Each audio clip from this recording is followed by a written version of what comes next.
Double murderer and convicted sex offender is going to spend the rest of his life in prison. Marc Beebout pleaded guilty to killing a 15-year-old girl and a 32-year-old woman in Portland. Today, friends and family of the two victims packed the courtroom to express their grief.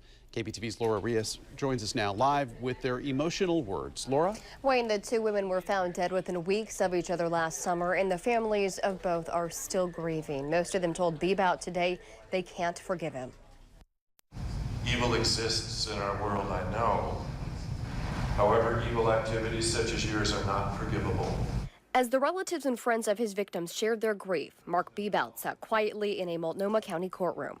The convicted sex offender pleaded guilty to killing two women over a 3-week period last summer.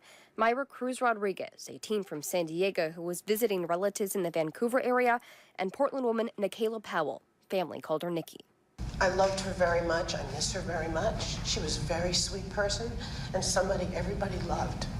She should be here meditating, riding her bike, eating the food she loved, doing yoga, listening to her music. She was robbed, and all of us with her.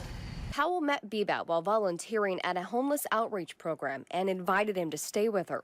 Police say he strangled her in her Southeast Portland apartment last July. Powell's body was found days later. After Beebout's arrest in that murder, investigators linked his DNA to the sexual assault and murder of Myra Rodriguez. The 15-year-old's body was found in Washington Park last June.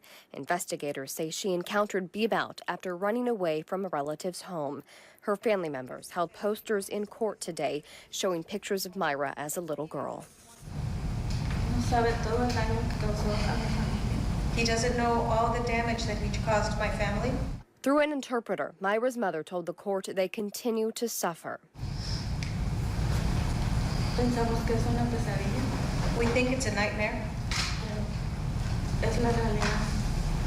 but it's reality. And like the family of Nikki Powell, she said they find some comfort that Beebout will spend the rest of his life behind bars, unable to harm another woman. Now, the judge gave Beebout 2 consecutive life sentences with no possibility of parole. He has actually filed paperwork to change his name to Yunus Mohammed. In court today, Nikki's aunt says that Beebout should serve his time under his current name so everybody knows what he has done. And there is a hearing in that name change request scheduled at the end of this month. Reporting live, Laura Rios, the 5 o'clock news.